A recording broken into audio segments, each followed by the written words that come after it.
মিয়াসকলে যে বহুত বেছি ৰুব পাৰে আমাৰ অসমীয়াসকলক।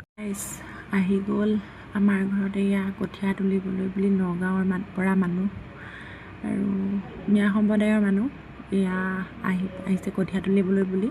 এতিয়া আমাৰ ঘৰত কঠীয়া তুলিব আৰু ইমান ৰ'দত আহিছে চাওকচোন। এয়া এতিয়া কঁঠাল খাই আছে, মই মানে ভিতৰৰ পৰা ভিডিঅ' কৰি আছোঁ বাৰু। এতিয়া বাজিছে আপোনাৰ 4 বাজিবৰে হ'ল আৰু এতিয়া আহিছে তেওঁলোক। এতিয়া ধুনীয়াকৈ কঠীয়া তুলিব আমাৰ পাছফালে। আৰু এয়া নহ'লে আমাৰ অসমীয়া মানুহে মানে একদম ৰ'দত ওলাবই নোৱাৰা হ'ল বুজিছেনে। একদম না কঠীয়া তুলিব পাৰে না ৰুবকৈ পাৰে। সকলোৰে কথা নাই কোৱা বাৰু, প্ৰায়ভাগ মানে নোলোৱাই হ'ল আৰু পথাৰলৈ। সেইকাৰণে আৰু এওঁলোকেই মানে স্থান হৈছে আৰু এতিয়া বৰ্তমান খেতিৰ ছিজনত আহিছে ইয়াত কঠীয়া তুলিব।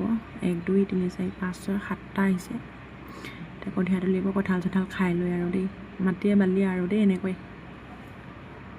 গাইছ এনেকুৱা বেছি ৰ'দ দি আছে, এইফালে আহিছোঁ তেওঁলোকক চাহ দিবলৈ বুলি। এয়া ৰুই আছে দেখিছে নহয়, মাটি মানে পানী নাইয়ে বাৰু, পানীৰ কাৰণে হাহাকাৰ কৰিবলগীয়া হৈছে আৰু এনেকুৱা বেছি চোকাকৈ ৰ'দ দিছে। এইফালে চাহ দিবলৈ আহিলোঁ, এইফালে চাহ এতিয়া উলিয়াই দিওঁ আৰু দেই। এইফালে কেনেকুৱা ৰ'দ দি আছে দিছে নহয়, গোটেই মাটি বোকা মানে দি থৈছে আৰু এতিয়া ৰোৱাৰ ওপৰতহে কথা। আমাৰ গাঁৱলীয়া ৰোৱনী মানে পাবলৈ নাইকিয়া হৈ গ'ল, তেওঁলোকে আহি পেলাই নোৰোৱা হ'লে।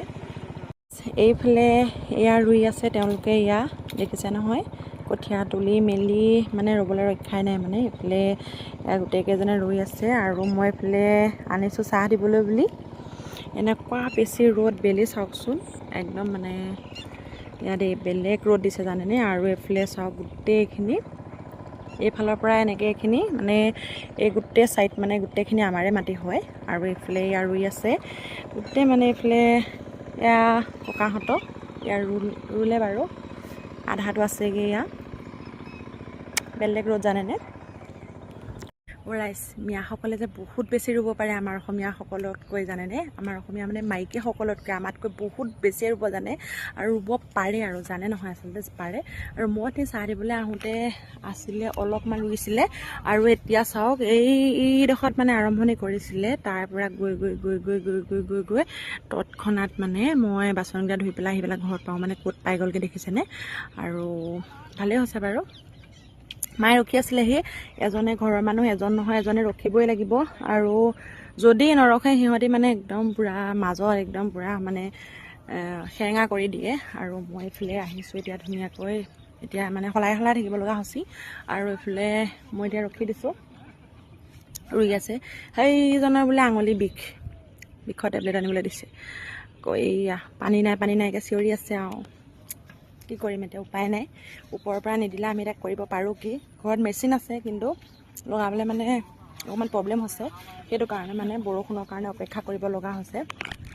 এয়া ধুনীয়াকৈ এয়া ৰুই আছে, সেইফালৰ পৰা ধৰি সেই তাৰ পৰা মানে নৈ কাষৰ পৰা ধৰি এনেকৈ কৰি পেলাই এইফালে গৈ গৈ গৈ সি তালৈকে মানে সেয়া আমাৰে মাটি আৰু ৰুই আছে। এতিয়া কেতিয়া হয়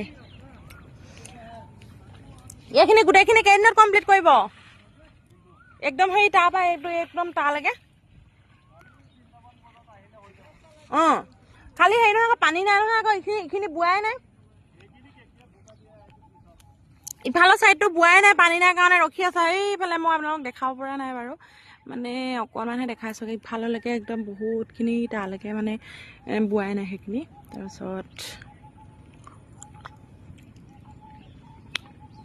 মানে কাইলৈ 7 বজাত আহিলে মানে হৈ যাব পানী থকাখিনি। বাৰু ৰুই থাকক কিমানলৈকে পায়। ক'ৰ পৰা আহিছোঁ বুলি ক'লে? হা নগাঁও বৰদোৱা। আচ্ছা হা না যোৱা দেই নগাঁও বৰদোৱা। অঁ গৈ আছে, আমাৰ ইয়াৰ পৰাও যায় বাৰু। বৰদোৱাৰ পৰা আহিছে, বৰদোৱাৰ পৰা আহিছে। ঠিক আছে বাৰু।